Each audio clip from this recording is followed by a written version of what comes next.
Assalamualaikum. Waalaikumsalam. Baiklah, bagaimana kabar Mbak Mia hari ini? Alhamdulillah baik. Alhamdulillah baik. Tadi gimana proses perjalanan menuju ke sini? Saya rasa tadi cukup macet karena jam makan siang. Jam makan siang.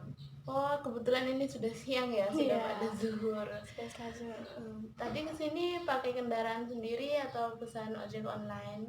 Saya rasa tadi ini saya naik motor sendiri karena memang disertai kendaraan dari rumah. Oh, dari orang tua difasilitasi Iya. kendaraan. Mbak Mia sendiri di sini datang ke Bandar Lampung kuliah atau kerja? Saya di sini alhamdulillah kuliah Kuliah. Jurusan apa Mbak kalau boleh tahu? jurusan bimbingan konseling pendidikan Islam dari UIN. Semester berapa? Semester 3 saya. Semester 3. Mbak asalnya dari mana ya? Saya asalnya dari Lampung Timur, Punggung Raharjo. Oh, Bogor Harjo, Lampung Timur. Cukup jauh ya kalau dari Bandar Lampung. Cukup. Cukup jauh. Kira-kira kalau perjalanan pulang kampung atau bagaimana itu berapa jam Mbak? Biasanya makan sewaktu 1 jam itu kalau tidak macet. Kalau macet ya bisa 1,5 jam. Kondisi jalannya sudah bagus ya kalau segitu ya Mbak ya? Sudah itu 1 jam itu sekarang jalannya sudah bagus. Kalau dulu menuju ke sini itu sekitar 1,5 jam karena memang jalannya masih banyak lubangnya, jadi harus berhati-hati itu. Enggak, berarti kalau jalannya kayak gitu kemungkinan jarang dong ya untuk pulang kampung. Ya kalau untuk yang dulu jarang sekali karena selain lelah di badan juga resiko pulangnya tinggi, resiko peluang untuk jatuhnya juga. Mbak sendiri di sini ngekos di mana ya Mbak? Kebetulan saya ngekos di Karimun Jawa di belakang kampus, cukup jauh dari kampus memang. Kenapa cari kosan yang jauh dari kampus, nggak kayak kebanyakan mahasiswa lainnya kan cari yang jaraknya lumayan dekat dengan kampus supaya tidak terlalu lama di perjalanan? Karena saya beli ini satu, tempatnya cukup bagus, cukup nyaman, kemudian fasilitasnya juga memadai, kemudian air dan listrik dan sampah sudah ditanggung 1 tahun itu biaya. Jadi tempat yang lainnya saya rasa ini yang lebih ekonomis yang di sini. Sesuai dengan kantong lah ya. Benar sekali. Mbak Mia sendiri kalau perkuliahan itu berapa kali dalam seminggu Mbak? Untuk kegiatan perkuliahan itu kita dari hari Senin sampai hari Jumat. Sampai Jumat. Iya. Berarti hampir bisa dikatakan 1 minggu itu hanya 2 hari libur ya? Iya, benar sekali. Tujuan Mbak kesini kuliah, pernah nggak sih kayak ngerasa capek gitu jauh dari orang tua? Kalau untuk itu kebetulan tidak, karena saya dulu memang sudah sudah terbiasa di kos, sudah 3 tahun ngekos, jadi sudah biasa. Sudah terbiasa jauh dari orang tua Ya. ya. Berarti memiliki jiwa fighter ya. Benar, bisa jadi. Bisa jadi. Mbak sendiri kalau dilihat dari Mbaknya yang sudah lama jauh dari orang tua, Mbak punya hobi tersendiri nggak sih? Untuk hobi saya tidak memiliki hobi karena untuk hobi itu saya tipikal yang gampang bosan. Jadi ketika saya mendengarkan musik, hobi ya itu cuma sementara saja, bukan ini. Kalau untuk membaca mungkin sudah jadi kebiasaan, jadi sehari minimal 2 lembar baca buku apapun. Kalau hobi saya hobi jalan-jalan, jajan, makan. Wah, hobi pada umumnya hobi pada umumnya lah. Perempuan banget ya, hobi shopping, makan-makan. Lebih tepat traveling sih, lebih suka traveling ke pantai, naik gunung. Kalau di Lampung Timur sendiri itu ada wisata atau wahana gitu nggak sih Mbak? Wisata ada. Kalau di Lampung Timur di tempat saya sendiri ada Taman Purbakala. Kemudian di Labuan Maringga itu ada pantainya. Kemudian di Sri Bawana ada waterboom ada. Kalero banyak, Waikambas juga ada gajah juga di sana. Mbak lumayan dekat dengan Waikambas. Jauh sejam Jepara yang dekat. Kalau dari Jembatan Kembar, Mbak tahu nggak? Di mana? Jembatan Kembar. Belum tahu tuh. Belum tahu Dimana ya? tuh?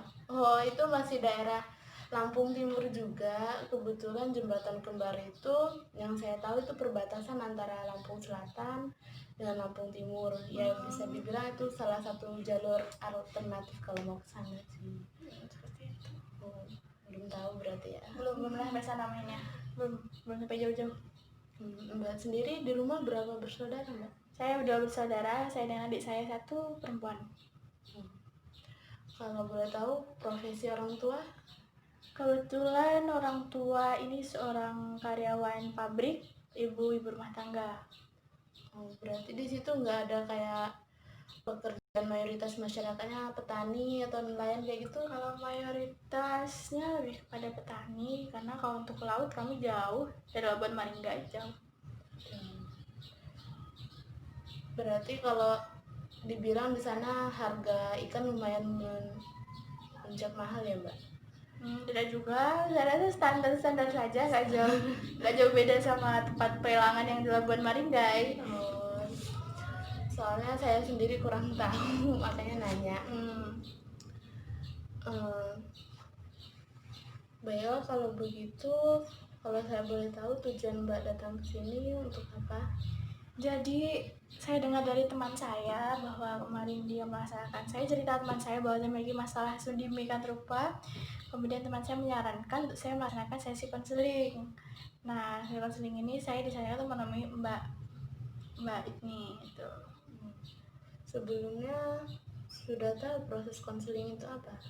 Sebelumnya belum tahu, saya baru dengar dari kawan saya kemarin itu konseling itu apa. Berarti ini yang pertama ya? Baru pertama. Perdana lah ya. Perdana. Begini Mbak, konseling itu sendiri adalah salah satu layanan dalam bimbingan konseling, yaitu proses pengentasan masalah yang dilakukan oleh dua orang antara konselor dan konseli atau antara saya dengan Mbak.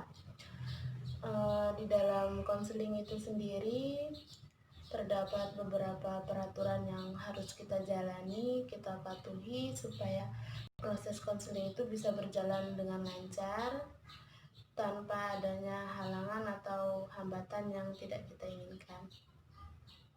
Di dalam konseling itu terdapat beberapa asas yang akan saya jelaskan, yaitu yang pertama asas keterbukaan, di mana di sini Mbak datang sendiri tanpa adanya paksaan dan Mbak mau menceritakan semua permasalahan Mbak tanpa ada yang ditutupi kepada saya dengan sukarela.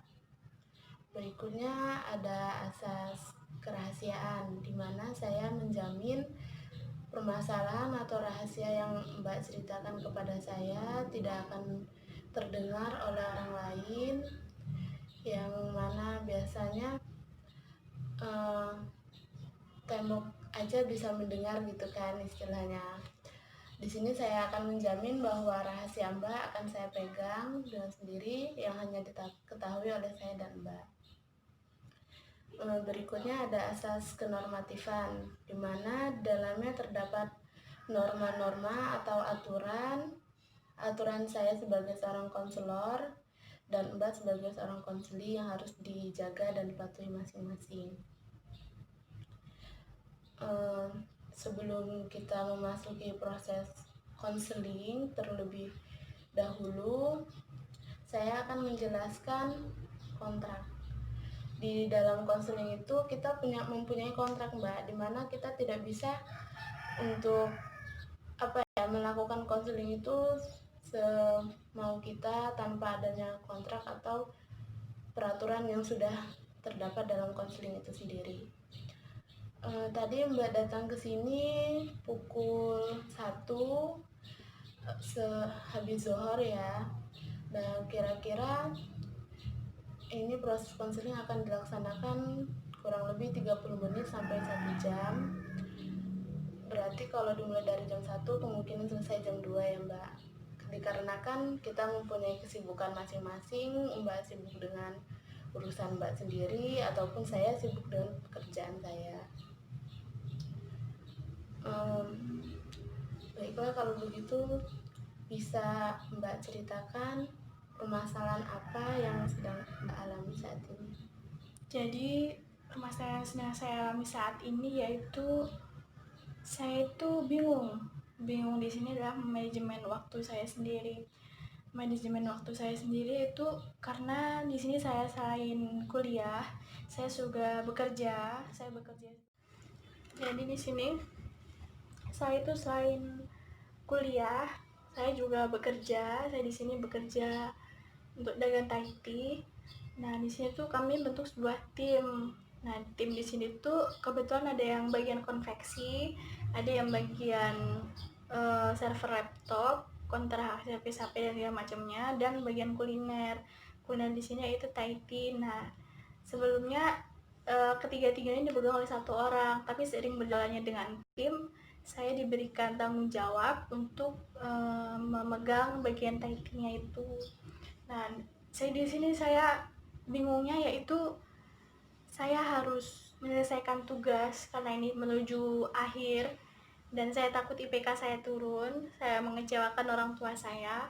Tapi di sisi lain saya juga punya tanggung jawab untuk mengembangkan Taiti. Ada karyawan yang harus saya gaji juga dan bagaimana pengembangan itu bisa berjalan dengan lancar dan kontinu, stabil seperti itu. Di situ saya bingungnya. Apakah saya harus berhenti bekerja dan fokus untuk kuliah? Apakah saya fokus kuliah saja tanpa bekerja dan saya tidak dapat pengalaman? Seperti itu saya bingungnya. Di samping itu Mbak berarti merasakan bingung antara memilih pekerjaan atau perkuliahan. Ya, Tapi apa yang Mbak rasakan saat itu? Saat posisi Mbak bingung. Kan kalau bekerja Mbak kenal banyak teman, mempunyai dunia baru, tapi di sisi lain Mbak takut nilai Mbak turun di mana ini menjelang semester akhir perkuliahan. Yang bisa saya ambil dari permasalahan Mbak ini, yang bisa saya rasakan saat ini Mbak mengalami kebingungan atau ketakutan di sisi lain antara kuliah atau kerja. Tapi kalau tidak kerja bagaimana dengan perkuliahan? Kalau fokus dengan perkuliahan, Mbak juga ingin berkarir di samping kuliah itu. Motivasi apa, landasan dasar apa yang bikin Mbak Mia ingin berkeinginan untuk bekerja sembari kuliah? Untuk keinginan sendiri saya tidak ada karena saya termotivasi. Saya suka jajan, saya suka main. Menurut saya berpikiran kalau saya lebih senang menggunakan uang saya sendiri ketika saya bermain atau kemana, seperti itu. Jadi Mbak lebih senang menggunakan uang hasil dari keringat Mbak sendiri daripada berfoya-foya dengan duit dari orang tua. Iya, benar. Sebelumnya sudah berapa lama Mbak bekerja seperti itu? Sebelumnya saya sudah bekerja baru 2 bulan jalan ini. Belum lama ya? Belum lama. Berarti baru memasuki semester 3 ini? Iya, baru masuk semester 3. Kalau untuk pembagian jadwal pekerjaannya itu sendiri bagaimana sih Mbak? Apakah seharian Mbak full di situ atau dipotong dengan jam kuliah? Kalau sistem kerjanya ini menurut kita sudah selesai jam kuliah kita, apabila kita selesai jam 1, ya kita buka jam 1 sampai jam 9 malam.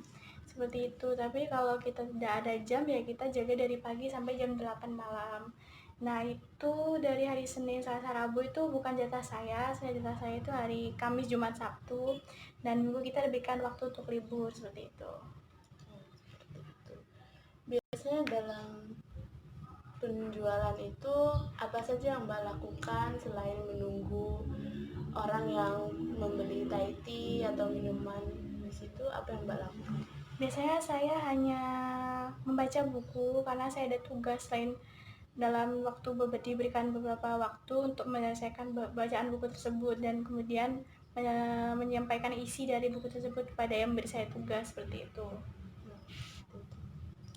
ada target tersendiri nggak sih Mbak di dalam pekerjaan Mbak? Seumpamanya hari ini targetnya harus terjual berapa cup atau? Kalau target sudah pasti ada, hanya saja kita tidak masang target itu karena kita masih dalam proses pengembangan, jadi kita tidak menuntut untuk selalu ada berapa cupnya, karena takutnya nanti kalau kita sudah masuk berapa cup, karena kita masih pengembangan tuh sulit untuk mendapatkan cup yang kita inginkan, berapa cup yang kita inginkan. Jadi untuk pasokan target ya kita semampu kita, seperti itu.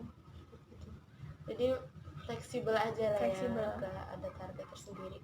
Kalau untuk konsumennya biasanya ditargetkan kepada anak kuliah atau anak-anak sekolah menengah atas atau ya orang-orang yang berlalu lalang lewat di situ Kalau saja. target lebih pada orang yang berlalu lalang dan yang membeli, kebetulan ruko kita di depan ayam geprek, jadi orang-orang yang beli geprek sekaligus situ. Kemudian target kita juga anak kuliahan karena depan kita kan kampus Win itu, jadi lebih mudah untuk mencari pelanggannya seperti itu. Biasanya itu sampai Mbak kan bilangnya kerjanya menyesuaikan jadwal perkuliahan. Ya. Pernah nggak sih kayak kerjanya sampai malam sehingga Mbak capek, larut? Pernah sih, sering gitu, karena kita kan kadang itu kurang berjalan dengan lancar, terlebih lagi satu karyawan ini lumayan sedikit tidak bisa mengatur jadwalnya sendiri, jadi untuk on time-nya waktu itu dia suka berantakan seperti itu. Tidak beraturan ya. Iya. Kalau kayak gitu caranya, bagaimana cara Mbak menyelesaikan tugas perkuliahan di samping pekerjaan Mbak? Kan tadi Mbak cerita sendiri, Mbak takut nilai Mbak kecil semester ini. Apa yang Mbak lakukan? Saya sebisa mungkin memaksimalkan waktu senggang saya. Saat libur saya maksimalkan untuk mengerjakan tugas, atau setelah pulang kerja itu saya tidur terlebih dahulu, nanti tengah malam atau jam 2 pagi saya terbangun untuk mengerjakan tugas, seperti itu. Saya maksimalkan untuk mengerjakan tugas karena saya datang ke sini itu prioritasnya adalah untuk kuliah, seperti itu. Jadi balik lagi ke tujuan pertama Mbak datang ke sini, Mbak ingin kuliah, kerja itu hanya sampingan, seperti itu. Cara Anda sendiri membagi waktu kan tadi sudah Anda ceritakan kalau pekerjaan itu Anda lakukan apabila perkuliahan sudah selesai. Pernah tidak di dalam pekerjaan itu Anda bingung antara wah sekarang ada tugas, Anda harus mengerjakan tugas, atau lebih memilih pekerjaan di mana di situ jadwal Anda untuk menjaga tempat pekerjaan? Kalau untuk seperti itu saya berinisiatif, ada dua kemungkinan. Yang pertama saya yang mengerjakan tugas itu, kemudian mereka berbagi hasil yang besarnya, maksudnya bagian kecil-kecilnya mereka yang mengerjakan untuk tugas, saya mengerjakan sebelum saya jaga Taiti, atau mungkin mereka mengerjakan yang kecil-kecil, saya mengerjakan yang besar supaya tanggung jawabnya lebih besar juga, atau saya mengerjakan, mereka yang ngeprint. Dan kemudian kalau tidak itu tugas itu benar-benar penting sekali, ya saya tinggalkan pekerjaan saya minta izin pada yang punya kepada bosnya untuk mengerjakan tugas, seperti itu. Jadi Mbak balik lagi lebih memfokuskan diri kepada perkuliahan. Iya. Kalau seperti ini terus, langkah apa yang akan Mbak lakukan ke depannya apabila hal ini Mbak lakukan terus menerus?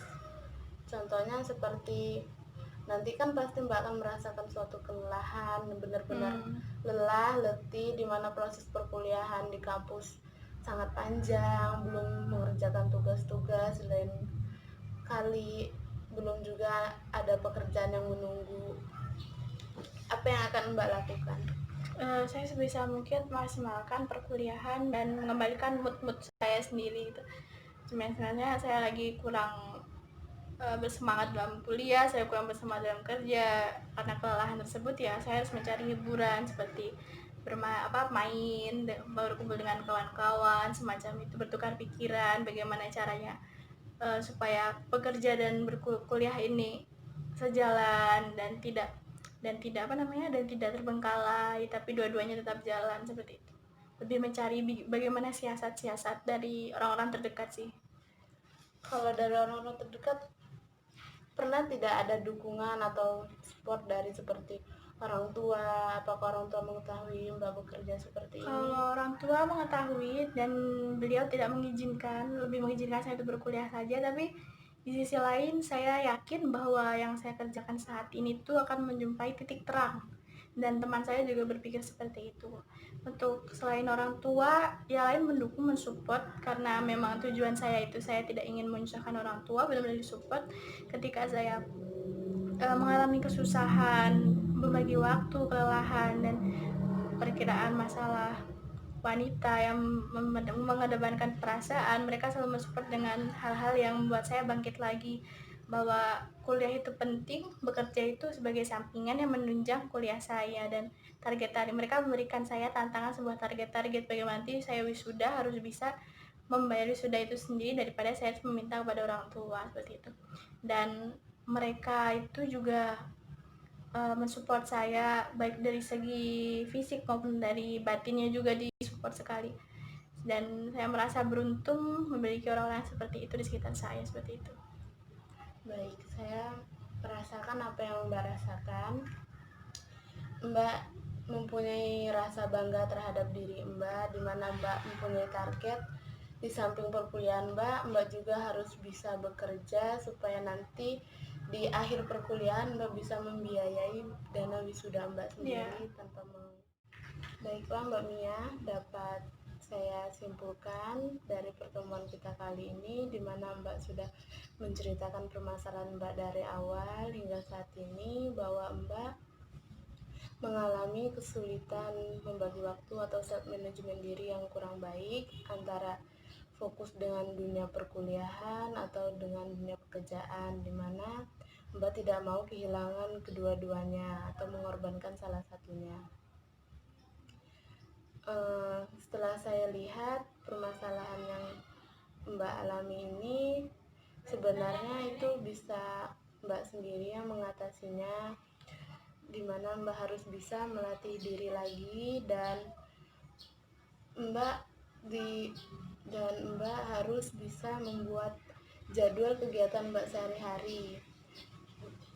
Contohnya seperti kegiatan hari Senin, Mbak perkuliahan dari jam berapa sampai jam berapa, lalu dari itu Mbak kemana, kerja pukul berapa sampai jam berapa, supaya nanti tidak bentrok antara kuliah, tugas kuliah atau dengan kerja, supaya Mbak juga dapat menikmati waktu istirahat yang cukup senggang. Sebelumnya, apa yang Mbak rasakan setelah Mbak menceritakan permasalahan Mbak pada saya dan melakukan proses konseling ini? Jadi saya sudah sedikit tidak bingung lagi, dan sedikit-sedikit sudah menemui titik terang solusi apa yang bisa saya ambil, dan atau jalan apa yang harus saya ambil, kemudian langkah-langkah yang harus saya ambil bagaimana. Sepertinya sudah mulai menemukan titik terangnya ya, dan mulai terlihat bagaimana cara menyelesaikan, mengentaskan masalah ini seperti itu. Saya rasa ini sudah siang dan sudah hampir mau asar, dimana tadi seperti perjanjian awal kita, kontrak awal sudah saya jelaskan, dan Mbak juga sudah menyetujuinya dari awal, bahwa proses konseling ini akan kita laksanakan kurang lebih 30 menit sampai 1 jam. Seperti tadi Mbak datang habis zuhur, yaitu pukul 1, dan sekarang sudah menunjukkan pukul 2, di mana sudah menandakan bahwa proses konseling ini harus kita akhiri sesuai dengan kesepakatan yang berlaku, di mana Mbak mempunyai kesibukan tersendiri ataupun saya mempunyai kesibukan tersendiri. Untuk mengevaluasi jalannya proses konseling ini, apakah untuk mengetahui proses konseling ini dengan baik, kita akan melakukan evaluasi, di mana apakah Mbak Mia sudah melakukan sesuai dengan yang tadi kita katakan, bahwa Mbak akan membuat jadwal pada kegiatan harian Mbak supaya Mbak tidak merasa bingung. Maka proses konseling ini akan kita lakukan 1 minggu lagi. Apakah Mbak keberatan? Nah, menurut saya tidak, karena mungkin dalam menyelesaikan tugas ini mungkin saya mengambil beberapa kesulitan kembali, atau tidak kita lihat 9 minggu depan ada kendala atau tidaknya, seperti itu. Tujuan dari evaluasi ini untuk melihat perkembangan yang ada dalam diri Mbak bisa mengentaskan masalah Mbak itu sendiri atau tidak, karena konseling itu juga memiliki tujuan dari yaitu mengoptimalkan kemampuan yang Mbak miliki. Baiklah, saya rasa cukup sampai di sini dulu pertemuan kita kali ini. Sebelum kita akhir pertemuan kali ini, marilah kita berdoa supaya pertemuan kali ini diberkati oleh Allah Subhanahu wa taala, supaya permasalahan Mbak bisa terselesaikan. Berdoa dulu. Berdoa selesai. Assalamualaikum warahmatullahi wabarakatuh. Waalaikumsalam warahmatullahi wabarakatuh.